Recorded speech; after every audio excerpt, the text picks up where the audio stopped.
আচ্ছা, হ্যাঁ, আপনার নাম কি? আমার নাম মোহাম্মদ আবু বক্কর খন্দকার। বাবার নাম?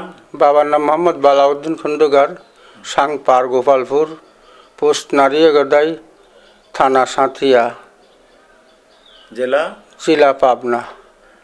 আপনার বয়স কত? বয়স এখনো 79 চলতেছে। 79। আপনার বাবা কি করতেন? এখনকার মানুষ শিষ্য বাড়ি যেত, মুরিদ বাড়ি যেত। আচ্ছা, আমরা তো তা পারি নেই, সেইগুলো করতেও পারলাম না। আচ্ছা আচ্ছা। তো আপনার ছেলে মেয়ে কয়টা? ছেলে মেয়ে 5-6টা। 5-6টা। ছেলে কয়টা? ছেলে 5টা, মেয়ে 1টা। আচ্ছা, তো আপনি এরপরে আপনি স্বাধীনতা দেখছেন, স্বাধীনতার বছরে? হ্যাঁ, স্বাধীনতার বছরে। আপনি সেই সময় কি করছিলেন বলেন তো দেখি? আগে ভোট দিয়েছিলেন কোথায়? আগে তাঁতের কাজ করতাম, তারপরে মানে যে যুদ্ধ করতাম, মানে যে রাজাকারে ভর্তি হয়ে আবার ফের মুক্তিবাহিনীতে যোগ দিয়ে তখন মানে যুদ্ধ করি, পাকিস্তানি সৈন্যের সাথে যুদ্ধ করি। কালিয়ানের ফাইটেও যুদ্ধ করি, আবার নননপুর ফাইটেও যুদ্ধ করি। আচ্ছা, কাদের পক্ষে? মুক্তিযুদ্ধের পক্ষে? মুক্তিযুদ্ধের পক্ষ। আচ্ছা, আপনি ওই নির্বাচনের আগে, ওই স্বাধীনতার আগে ভোট দিয়েছিলেন কোথায়? ভোট দিয়েছিলাম নৌকায় তখন। আচ্ছা আচ্ছা। তো আপনি এই যে যুদ্ধ করলেন, যুদ্ধ করে কি এখানে আপনি তখন কি সাথিয়াতেই ছিলেন? সাথিয়াতেই, আমার বাড়িতেই ছিলাম। বাড়িতে ছিলেন। তা আপনি কি ওই রাজাকারে গেছিলেন কেন? কি টাকার ইতে নাকি? পেটের দায় গেছিলাম। এখন একটা 2টি বোন, তখন আমার ঘরে, তারপরে একটা ভাই। সে ভাইটা কিছু লেখাপড়া শিখলাম, তার পারলাম না। সে ভাইটা তখন নিজেই মানে যে বিয়ে শাদি করে নিয়ে সে গাড়ি চালাইতো, মোটরের গাড়ি চালাইতো। তারপরে সে মারা যায়। এখন কি আপনি পেটের দায় নাকি? হ্যাঁ, আমি পেটের দায়ে গেছিলাম। কোথায় গেছিলেন? তো রাজাকারে গেছিলাম। পরে আবার মুক্তিবাহিনীতে চলে আসলেন কেন? ওই ওখান থেকে মানে যে যুদ্ধ লেগে গেল তখন আমি মানে যে বাড়া চলে আসতাম, রাইফেল নিয়ে, গুলি টুলি নিয়ে চলে আসতাম। আসে মানে যে মুক্তিযোদ্ধা নিজাম কমান্ডার, তারই কাছে রাইফেল জমা দিয়ে তখন তার সাথে থাকতাম। আচ্ছা আচ্ছা। তাকে যুদ্ধ করতাম। আচ্ছা আচ্ছা। আপনি এরপরে আপনি এই এলাকায় কারা কারা মানে করছে? 2-1 নাম বলতে পারেন যারা রাজাকার ছিল বা যারা মুক্তিযুদ্ধ করছে, মুক্তিযুদ্ধ যারা করেছে, এমন নাম জানেন 2-1? রাজাকারের যায় আর কেউ আর মুক্তিযুদ্ধ যায় নাই, খালি শুধু আমি গেছি। আমি মুক্তিযুদ্ধে 2-1 নাম বলেন তো। মুক্তিযুদ্ধ নিজাম আসিল, তারপরে মতিন আসিল, আলতাফ আসিল, তারপরে করিম আসিল, লোকমান আসিল। এরা সব আমার সাথে ছিল, ওনাদের সাথে থাকতাম। আচ্ছা আচ্ছা। আচ্ছা, আপনি একটা জায়গায় দেখলাম, একটা চ্যানেলে দেখলাম যে আপনি ওই স্বাধীনতার বছরে নিজামী সাহেব এই এলাকায় আসছে, তাকে চেনেন? আগে চিনতেন সেই এলাকায়? কখন আসছে? আমি তাকে তখন চিনিনি। মতিউর নিজামী কি চিনতেন আগে? না, তখন চিনতাম না। চিনতেন না? না। তো সে কখন এই এলাকায় আসছে? আপনি তো মুক্তিযুদ্ধ ছিলেন, রাজা করেছিলেন এই এলাকায়, তখন তার দেখছেন কখনো? না, তার দেখিনি, তখন দেখিনি। দেখেনি? আসেই নাই সে নাকি? না। আপনি শুনে জানতে পারছিলেন যে এই এলাকায় সে আসতো না? আসতো না। আচ্ছা আচ্ছা। আচ্ছা, এক জায়গায় দেখলাম যে আপনি বলছেন যে সেই এলাকায় এসে মানে রাজাকার ছিল, এই এলাকায় এসে লোকজনের অত্যাচার করছে। এরপরে কোনো এক শাহবাড়ি যায় 2টা মেয়েকে নিয়ে আমি আর সেনাবাহিনী আর্মিদের হাতে তুলে দিয়েছে, এটা কি ঠিক নাকি? আপনার দেখলাম, তো এটা কিভাবে দিলেন? না, কিভাবে এটা জোর জুলুম করে এখন ধরে তাই বলাইলো, তাই বলেছিলাম। কারা জোর জুলুম করে দিল? বলেছিল যে মানে যে সংবাদদাতা হলো, আবার আওয়ামী লীগের লোক মানে যে কইলো যে তুমি তাকে বলো এই কথার জন্য বলেছিলাম। তখন যে আমাকে মানে যে খুব ভয় দেখাইলো। তখন আমি নামাজ পড়ি, জোহরের নামাজ পড়ি। আমার নামাজের থেকে 8 রিকাত নামাজ পড়েছি, আর 4 রিকাত পড়ি হয়নি, আমাকে জোর করে ধরে টানিয়ে নিয়ে যায়। সেই কথা বলাইলো। কোন কথা? এতে এইগুলেন বললো যে সাবাইছেন 2টা হরিণ ধরে নিয়ে এসে খাওয়াইলো, আবার 2টা মেয়েকে ধরে নিয়ে আর্মির হাতে ধরে দিলে, এগুলেন কবাইলো, তাই বলেছে। কে ধরে নিয়ে আসছিল?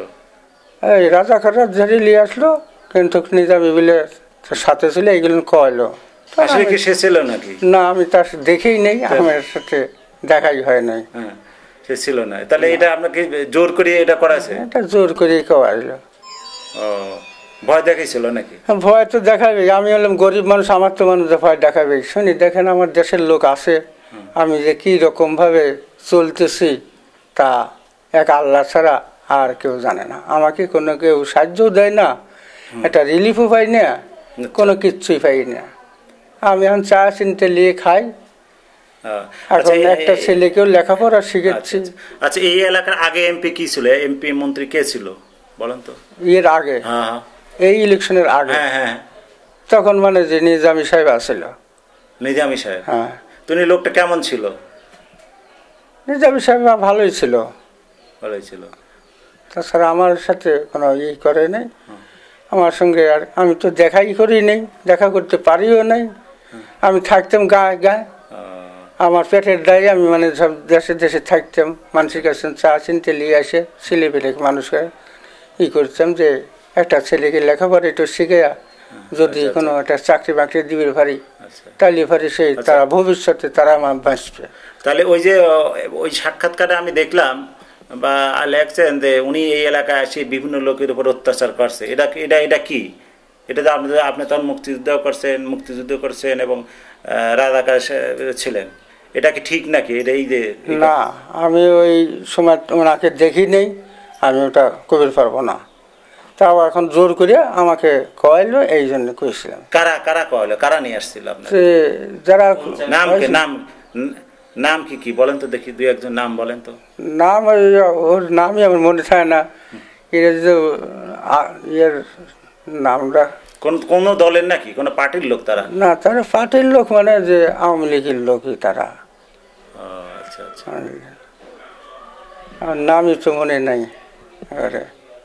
তাহলে ওই ওই ঘটনাটা আমরা জোর করি, তাহলে জোর করে মানে যে সংবাদদাতা তখন মানে যে সেই রকম ই করে আমাকে বলাইল, তো বললাম আর কি করবো, তো যা কবি হইলো তাই আন করলাম। কি কি প্রাণের ভয় নাকি? ভয়, প্রাণের ভয়ই তো করলাম যে আমার এখন এই সওয়াল ফেললাম আমি ভাষা দিয়া, এখন আমার মানে ভয় হয়ে গেল যে এত গন্ডগোল, মানসিক ধরে মারে, এই ডাক মারে ও ডাক মারে, এক কাটে ও কাটে। এখন আমাকে যদি কেটে ফেলা দেয় তাহলে তো আমি আরও মরলাম, আমার সওয়াল ফাল ভাতবিনেই মরবে। আমি বেঁচে থাকলে তা চা চিনতে আইনে খাওয়াইতাম। একটা ছেলে লেখাপড়া করতেছে, সেই ছেলেটা এই জন্য ওই কথা প্রাণের ভয় বলছে। প্রাণের ভয়ে বলেছে, তোর কথাটা ঠিক না তাহলে? না, তো ওই কথা কি আপনি উল্টো করতেছেন যে ওই কথা আমি বলি? আমি না, এখন আমি কবির পাবো না ওইটুকু। আমি এখন মানে আমাকে জোর করেই আমাকে কোয়াইলো, তাও আমার মানে যে কি আমি চিনতে টিভিতে? হ্যাঁ, টিভিতে নাকি? সে কি টেলিভিশনে বলেছিল? না, টেলিভিশনে না। ওই একটা লোক আসছিল যারা, তারা সেরকম সাক্ষাৎকার নিয়ে গেছিল যে এরকম মানে যে ধরে সামনে ধরে নিয়ে কোয়াইলো। আচ্ছা, তো ঠিক আছে, তো ভালো অপরাধী ভয় দেখাইছিল যে তোমার কেস দেবো? হ্যাঁ, কেস দেবো। তার কি সে যুদ্ধ অপরাধী বলে? যুদ্ধ অপরাধী ভয় দেখাইছিল? ভয় দেখাই তখন আমাকে মানে কথা বলবেন কিসের ভয়? যা বলতেই হবে।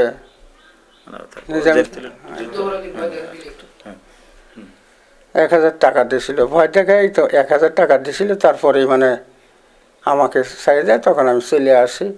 আমার পরিবারও আমাকে আপনাকে কেস করতে চাইছিল আপনার বিরুদ্ধে, না বললে? হ্যাঁ, আমাকে ভয় দেখালো তো, কেস করার জন্যই তো ভয় দেখালো যে তোমার মানে যে বিপদ আছে সামনে। সকলে এখনও বলে যে সামনে এখন তুমি এরকম বলিস, তখন আমি তো বলি নেই যে, কিন্তু আমাকে এখন বলাইলো তাই এখন বলিস। আচ্ছা, ঠিক আছে।